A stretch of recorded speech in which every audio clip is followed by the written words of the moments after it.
প্রিয়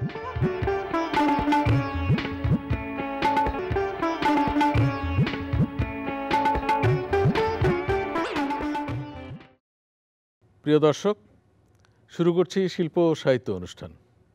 আজকের শিল্প সাহিত্য অনুষ্ঠানে দুজন কবির কবিতা, সংক্ষিপ্ত গ্রন্থ পরিচয়, সম্প্রতি রাজশাহীতে অনুষ্ঠিত হাসান আজিজুল হক সাহিত্য উৎসব সম্পর্কিত একটি প্রতিবেদন এবং লেখক, প্রাবন্ধিক, মনোবিশ্লেষক হাসিদা মুনের সাথে একটি অন্তরঙ্গ সাক্ষাৎকার।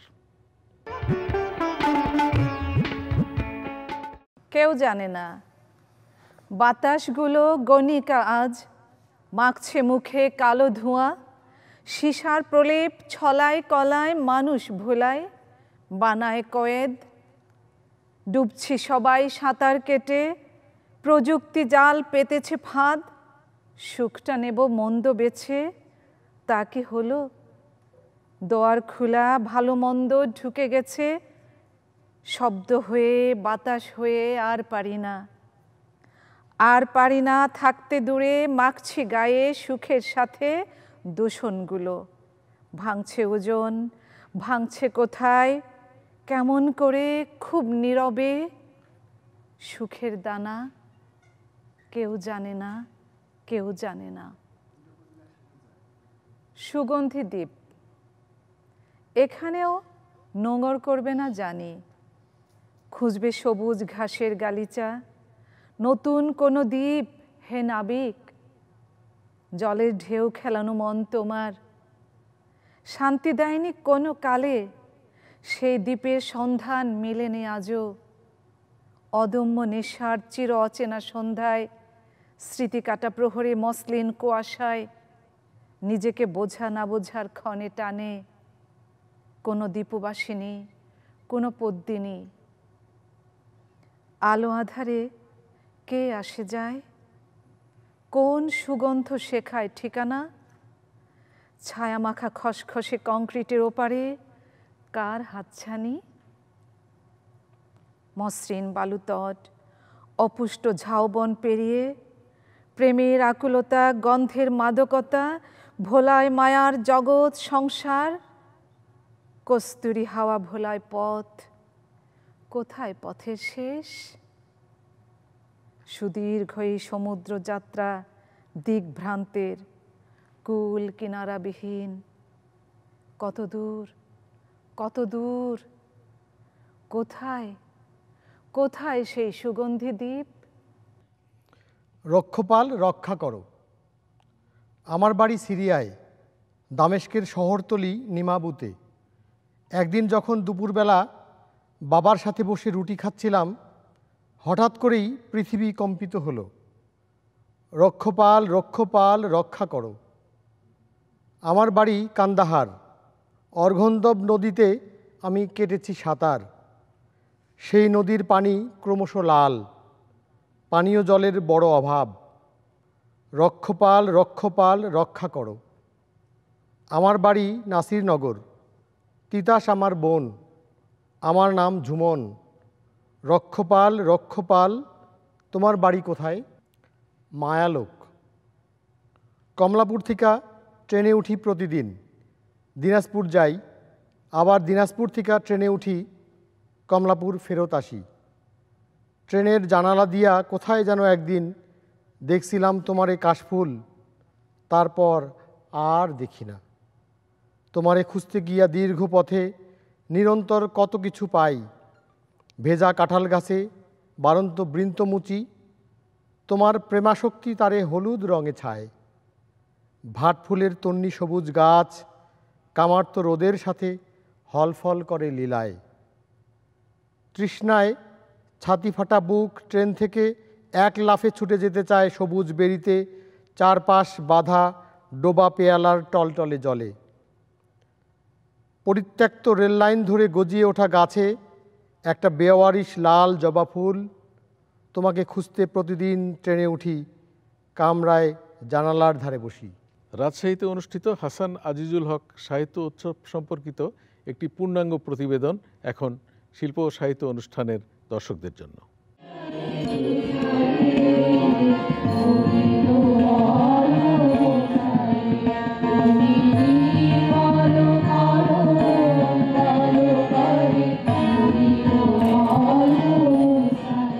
সম্প্রতি রাজশাহীতে অনুষ্ঠিত হয়ে গেল হাসান আজিজুল হক সাহিত্য উৎসব।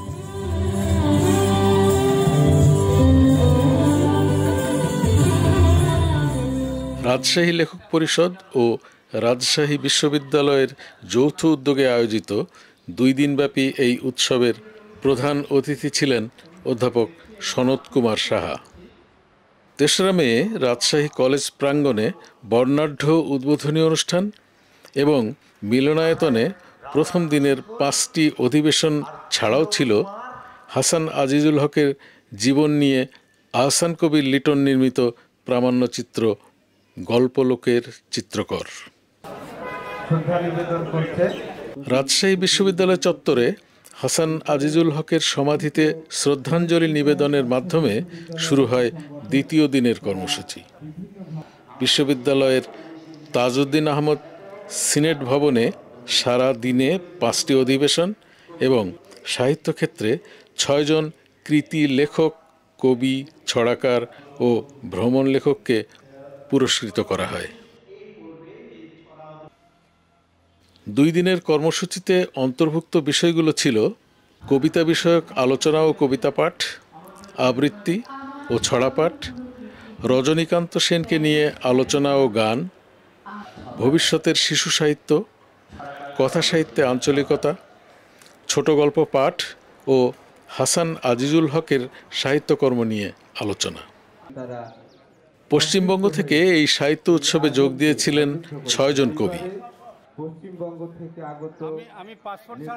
আগত অতিথি কবিদের নিয়েও ছিল কবিতা পাঠ ও আলোচনা।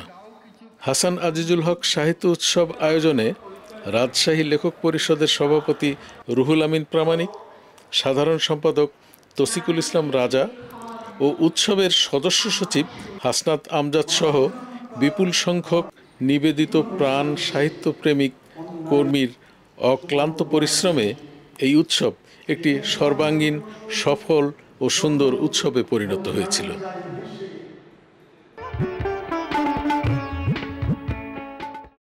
লালঘর একটি বড় গল্প।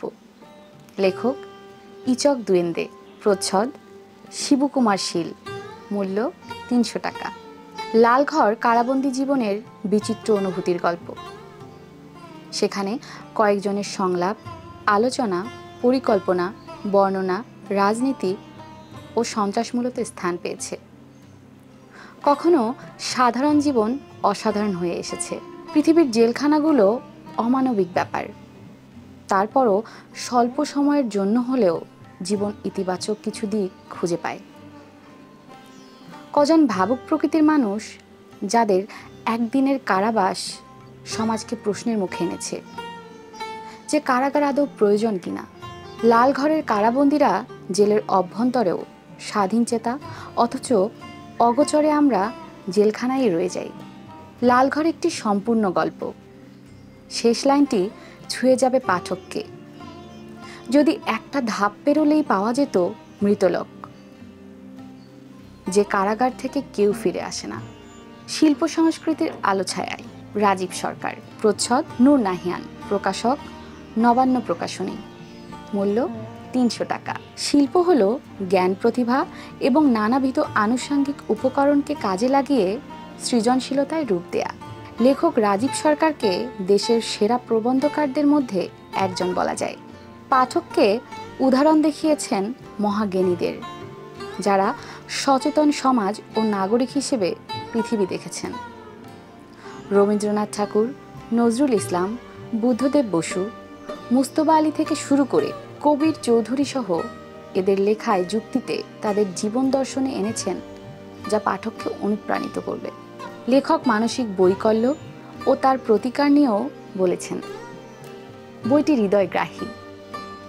সাহিত্য ও সংস্কৃতির পাশাপাশি সমকালীন গুরুত্বপূর্ণ বিষয়গুলির অসাধারণ বিশ্লেষণ এ বইয়ের অন্যতম বৈশিষ্ট্য। পাতাল ফুরে পাতালপুরে লিখেছেন হাসান সাইদি, প্রকাশক জাগৃতি প্রকাশনী। বইটির মূল্য 400 টাকা। ভ্রমণপ্রিয় ডাক্তার হাসান সাইদির লেখা পাতাল ফুরে পাতালপুরে বইটি একটি সফল ভ্রমণ কাহিনী। এই বইটিতে রয়েছে মোট 4টি ভ্রমণ কাহিনী। বড়পুকুরিয়া কয়লা খনির ভ্রমণটিও উল্লেখযোগ্য।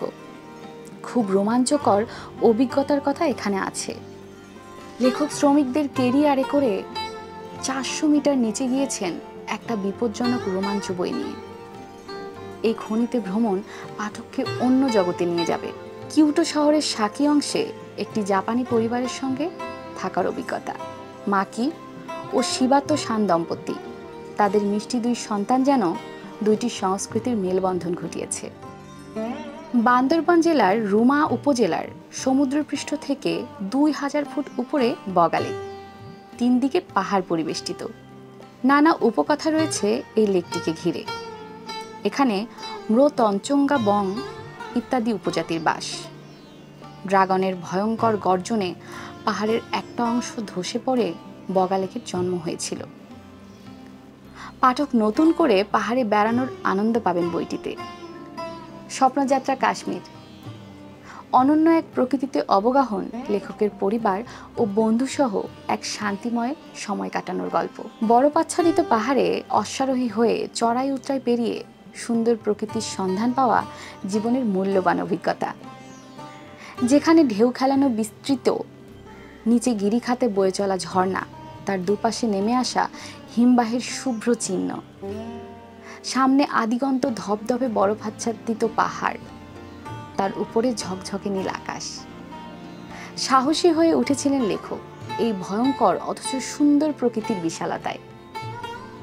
বরফের স্লেজ গাড়িতে ভ্রমণ আরেকটি প্রচণ্ড অভিযান। শীতের বিরূপ প্রকৃতির আর সুন্দরের সাথে একান্ত বাধ্যগত হওয়া। কাশ্মীরে চমৎকার কিছু খাবারের অভিজ্ঞতাও উল্লেখ করার মতো।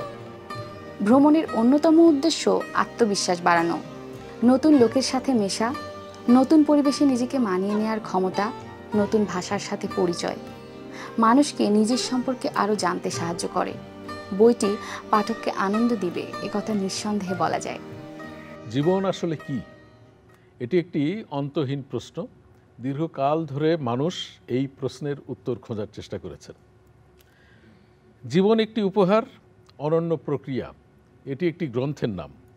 লিখেছেন হাসিদা মুন। আমাদের জীবন সম্পর্কিত অনেক প্রশ্নের উত্তর হয়তো আমরা হাসিদা মুনের লেখা এই বইতে পাব।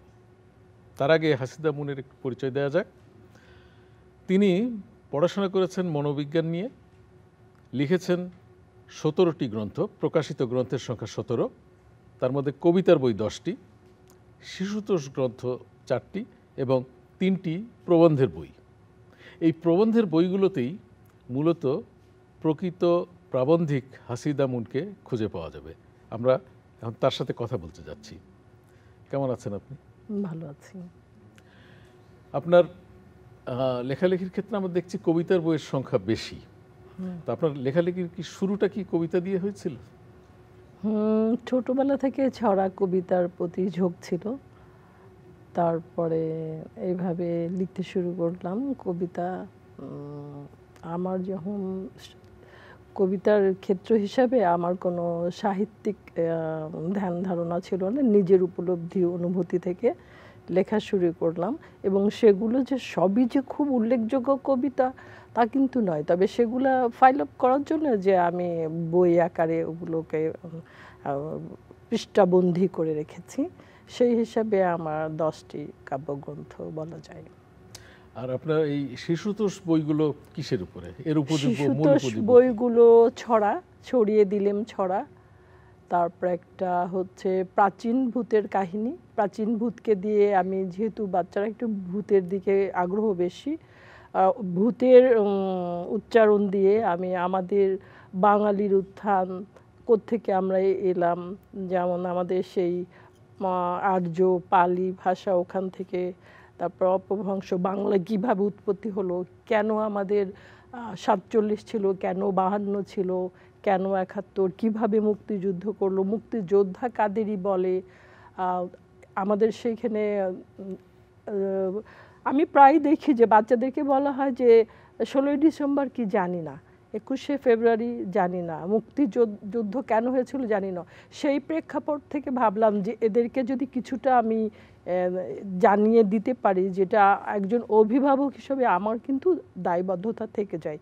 ওখান থেকে আমি বইটা লিখেছিলাম, মিথিলা ও প্রাচীন ভূতের গল্প। প্রাচীন ভূত সে প্রাচীন থেকে আমাদের এই পর্যন্ত সব বাঙালি উত্থান এবং বিকাশ সেগুলো বলছে। অর্থাৎ আপনি খুব সরলভাবে গল্প বলার আকারে চেষ্টা করেছি ওদের জানানোর জন্য, ছোটদেরকে মুক্তিযুদ্ধের যে আগের প্রেক্ষাপটটি সেটি তুলে ধরেছেন। এটি নিঃসন্দেহে একটি গুরুত্বপূর্ণ কাজ। তবে আমরা মূলত উৎসাহী আপনার প্রবন্ধের বইগুলো সম্পর্কে, কারণ অনেক আমি দু একজন পাঠকের সাথেও কথা বলে দেখেছি, তাদের কাছে মনে হয়েছে যে এই যে বিশ্লেষণাত্মক বই, মনোবিশ্লেষণ এবং আমাদের সাংস্কৃতিক জগৎ নিয়ে আপনার যে চিন্তাভাবনা এবং বিশ্লেষণাত্মক যে বইগুলো, সেটি তুলনামূলকভাবে খুব সাধারণ পাঠকের জন্য একটু কঠিন বা কষ্টসাধ্য।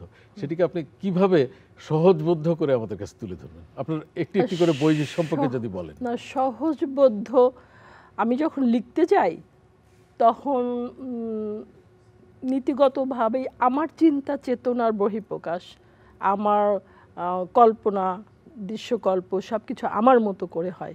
তো আমি যখন লিখতে বসি আমি একটা ম্যাচিউর মেন্টালিটি নিয়ে লিখি, এবং আমি চিন্তা করি যে পাঠক যারা হবে, সমাজবোধ সম্বন্ধে, সমাজ সচেতনতা যাদের আছে, যারা সমাজকে মডিফাই করতে পারে। আমাদের যে বিশৃঙ্খলা বা বিভিন্ন অন্যায় অত্যাচার যেগুলো হচ্ছে, এগুলো একজন লোক সেই পারে যে এটা গতিটা বদলে দিতে। সে লোকটা স্বভাবতই একটু ম্যাচিউর মেন্টালিটির হবে, এবং সেই পাঠকের জন্যই আমি লেখার চেষ্টা করি যে সমাজটাকে কিছুটা হলেও সে একটা বাক পরিবর্তন করে বা একটা বিশুদ্ধ একটা ক্ষেত্র তৈরি করে চালনা করতে পারে। সেই জন্য আমি এভাবে লিখি। আসলে আমরা যদি বর্তমানে পাঠকের আচরণ দেখি, তাহলে দেখা যাবে যে প্রকৃত পাঠকের সংখ্যা কিন্তু অনেক কমে গেছে, এবং তারপরে যদি আবার সেই বইটি খুব সহজবোধ্য গল্প উপন্যাস না হয়, তাহলে তার পাঠকের সংখ্যা আরও কম। তো সেক্ষেত্রে আপনার কি মনে হয় যে আপনার বই পাঠকের মধ্যে কিভাবে আপনি নিয়ে যেতে চান? পাঠকের ভিতরে আমার যে জনপ্রিয়তা বা আমি লাভবান হব, আমার বইয়ের কাটতে হবে, যেমন খুব স্ল্যাং ভাষায় বলে যে খাবে, এই টাইপের মেন্টালিটি আমার কখনো কাজ করে অবশ্যই না। আমি কিছুটা চিন্তা চেতনা করি যে মানুষের যেন চেতনা বোধটা মানুষ রূপেই প্রকাশ পায়, তাহলে তার দিয়ে বাকি কাজগুলো আর হচ্ছে না। তো একটা লোক যখন, আমি মনে করি একটা লোক যখন জ্ঞানী হয়, সমাজে জ্ঞানীদের দিয়ে কিন্তু কোনো ধ্বংস হয় না। যারা একটু অজ্ঞানী মূর্খ তারাই কিন্তু ধ্বংস করে, কারণ তার প্রেক্ষাপটটা জানছে না, ভবিষ্যৎটাও জানতে পারছে না যে এইটার ফলশ্রুতিতে কি হবে। সেই লোকটাই কিন্তু ধ্বংসযোগ্য বা অরাজকতা তৈরি করছে। নিঃসন্দেহে যদি আমরা জ্ঞানের কথা চিন্তা করি, একটা জ্ঞানী লোক সমাজ, সংসার, পৃথিবীকে এমন কিছু দিতে পারছে যেটা তার রিটার্ন ব্যাক, তার নিজস্ব ধ্যান ধারণা চেতনা থেকে পৃথিবীকে সে কিছু দিতে পারছে যেটা মঙ্গলময় কিছু। সেটা আমি জনসাধারণ থেকে এটা আপনি আশা করতে পারেন না। তো আমি সেই ধরনের পাঠক পছন্দ করি যে এগুলো উপলব্ধি করতে পারবে এবং উপজীব্য হবে তার কর্মসূচিতে বা কর্মকাণ্ডে। তো আপনি তো মনোবিজ্ঞান নিয়ে পড়াশোনা করেছেন, তো আপনার কি মনে হয় যে আমাদের মনোবিজ্ঞানীদের, আমরা যদি ফ্রয়েড বা ইয়ুং বা তাদের কথা চিন্তা করি, তারা এখনো আমাদের এই সমাজে কতটা প্রাসঙ্গিক? যেহেতু সব কিছুর তো একটা মৌলিক জায়গা থাকে, সেখান থেকে যখন উত্থান হয়েছিল ফ্রয়েডের দরকার ছিল ইয়ুং, তারপরে যেই আমাদের থিওরিগুলা এক্সিস্টেন্সিজম, তারপরে বিভিন্ন মনোবিজ্ঞানী দার্শনিকদের তথ্য, সেগুলো তো অবশ্যই বেসিক কিছু। কিন্তু এখন যে উত্তরোত্তর নতুন এডিশন হচ্ছে, নতুন বৈজ্ঞানিক, নতুন দার্শনিক তৈরি হচ্ছে, আমাদের প্রাচ্যের কথা অতটা না হলেও পাশ্চাত্যে তো ওইটার উপরে বরাবরই সবসময় কাজ করে যাচ্ছে তারা এখন পর্যন্ত। তো কেউ যদি সেইখান থেকে কিছু নিতে চায়, যেমন যার লক্ষ্য থাকবে যে আমি শিখতে চাচ্ছি, সে সেখানে তাকে বাধ্যগতভাবে সেখানে যেতে হবে। আর যে ভাবছে না আমি ফেমাস হতে চাচ্ছি, সে সেই দিকে টার্ন নেবে। তো আমার ছোটবেলা থেকেই ফেমাস হওয়ার, কারণ যেমন ধরেন আমার অনেকগুলো বই, কিন্তু আমি এরকম চাউর করে বিক্রি করা বা বলা, আমি যেমন বইমেলায় কাউকে বলি না যে আমার বই বেরিয়েছে তোমাকে কিনতে হবে, যে অনেকেই পুশিং সেল বলে। এটা আমার কাছে বেশ এটা লেখকের জন্য, একজন লেখকের জন্য খুব প্রীতিকর ব্যাপার নয়। তাই বলে যে বই লিখে কেউ আর্ন করতে পারবে না, আয় করার কিছু থাকবে না, তাও না, কিন্তু সে করতে পারবে যদি সেরকম, যেমন ধরেন আমাদের হুমায়ুন আহমেদ স্যার বিক্রি করেছেন, আরও আছেন, ওনাদের বই বিক্রি হয়েছে, সেরকম সারা হয়েছে। সেইটা তাদের মতাদর্শ ভিন্ন ছিল, আর আমার মতাদর্শ যে একই ট্র্যাকে হবে এমন কোনো কথা না। আমি আমার মতো করে ভাবি, অবশ্যই, যে আমি যদি দুটো পৃষ্ঠা কাউকে দিয়ে যেতে পারি, আমার ধারণা যদি একটা লাইন এক্সচেঞ্জ করতে পারি পরের প্রজন্মের জন্য, যেটা ওর জন্য দরকারি, এতেই আমি যথেষ্ট খুশি। আচ্ছা, আপনি সম্প্রতি লক্ষ্য করেছেন আমরা যারা মুক্তিযুদ্ধে প্রত্যক্ষভাবে অংশগ্রহণ করেছিলাম তাদের সামনে যে স্বপ্ন ছিল, যে আকাঙ্ক্ষা ছিল, যে অসাম্প্রদায়িক গণতান্ত্রিক মুক্ত চিন্তার স্বদেশ গড়ে তোলার যে স্বপ্ন ছিল, এখন কিন্তু আমরা অনেক ক্ষেত্রেই দেখছি যে আমরা সেখান থেকে পিছিয়ে যাচ্ছি। এই যে ব্যাপক জনগোষ্ঠীর মধ্যে সাম্প্রদায়িকতা, ধর্মান্ধতা, এইটিকে আপনি একজন মনোবিজ্ঞানী হিসাবে কিভাবে দেখেন? এগুলো হচ্ছে আমরা যারা বলছি যে আমরা প্রগতিশীল বাঙালি, আমরা বিভিন্ন পর্যায়ে মহান কিছু কাজ করছি, বিভিন্ন পদ এবং পদবি দখল করে আছি, দোষগুলো তাদের দিকেই যায়। তাদের দিকে যায়, তারা দেখা যাচ্ছে নিজের নাম, নিজের সম্পত্তি, নিজের সম্পদ এগুলো বাড়াতেই ব্যস্ত। সমাজে যে কি হচ্ছে, দেশের যে কত অবক্ষয় হচ্ছে, এইগুলো ব্যাপারে খুব একটা বেশি কেউ, যে জনগোষ্ঠী যেই অনুপাতে সেই অনুপাতে কেউ নাই, সবাই স্বার্থপরতার কন্দরে ঢুকে যাচ্ছে। কিন্তু আমাদের বাংলাদেশ কি হয়েছিল সেই জন্যে? না, আমাদের সবার জন্যে, যেখানে আমাদের বঙ্গবন্ধু বলছেন যে আমাদের অসাম্প্রদায়িক চেতনা থাকতে হবে। কিন্তু এখন অসাম্প্রদায়িক চেতনা বলতে কি বোঝায়? যারা বোঝে তাদের উচিত, যারা বোঝে না তাদেরকে বোঝানোর। তো আপনার ভবিষ্যতে লেখালেখির আর কি পরিকল্পনা, আপনি কি পৌঁছাতে চান মানুষের কাছে? আমি আবারও লিখছি এই যে এইটার উপর আপনি বললেন সাম্প্রদায়িক অসাম্প্রদায়িক, এই ব্যাপারে। তো এটা লিখছি আমি কিছুটা সুফিজম টাইপের। আমাদের দেখলাম বাংলায় সুফিজম নিয়ে লেখা নেই। সুফিজম মানে বলছে মুষ্টিমেয় লোক এক জায়গায় বসে জিকির আজগার করবে, এরা করবে না। আমি যেটা বুঝছি এটা হচ্ছে, আমি একটু বিজ্ঞান মনস্কভাবে কসমোলজি নিয়ে বলতে চেয়েছি, যে এখন যেমন ধরেন রাস্তায় একটা রিক্সাওয়ালা, সেও বুঝে যে এখানে নেটওয়ার্ক নাই, সে দেখতে চায় নেটওয়ার্কটা কোথায় আছে। তো আমার সাথে পৃথিবীর সাথে কসমোলজির সাথে নেটওয়ার্ক আছে। আমি সেই নেটওয়ার্ক থেকে কি পিছিয়ে পড়ছি না ঠিক মতো আছি, ওটাই মেনলি এখন আমি বুঝাতে চাচ্ছি, যে একটা মানুষ হচ্ছে একটা ডিভাইস, তার নেটওয়ার্কটা হচ্ছে কসমোলজির সাথে তার কানেকশন। এটাই হচ্ছে মেইনলি সুফিজম, যে আমি কতটা ফিল করছি, কতটা তার থেকে চ্যুত হয়ে যাচ্ছি, আমি কতটা বুঝতে পারছি আমাকে। সেই জন্য আমার কিন্তু মোটিভ ছিল সেই জন্য যে নো দাই সেলফ, আমি এই জন্যই সাইকোলজি মেনলি পড়তে গিয়েছিলাম। তো আমি কতটা আমাকে জানছি, এবং সেই জানা থেকে পাশের লোকজন, সমাজের লোকজন, দেশের লোকজন, জগতের লোকজন কতটুকু উপকৃত হতে পারছে। আমি শুধুই নিজে হাম্বড়া ভাব নিয়ে চলে যাব, এটা কিন্তু একটা মানব জীবনের উদ্দেশ্য না। আমাদের অনুষ্ঠানে এসে বক্তব্য রাখার জন্য আপনাকে ধন্যবাদ। আশা করি আমরা যে আকাঙ্ক্ষা নিয়ে আপনি লিখছেন, আমাদের মানুষের মধ্যে বোধ বুদ্ধি, শুভ বুদ্ধির উদয় হোক, আমরা প্রগতিশীল চিন্তাভাবনা এবং সাম্প্রদায়িকতার ঊর্ধ্বে একটি মানবিক জগৎ, মানবিক বাংলাদেশ গড়ে তুলতে পারি, সেই আশায় আজকের শিল্প সাহিত্য অনুষ্ঠান এখানেই শেষ করছি। দেখা হবে আবারও আগামী অনুষ্ঠানে। সে পর্যন্ত আপনারা সবাই ভালো থাকুন, সবার জন্য শুভকামনা।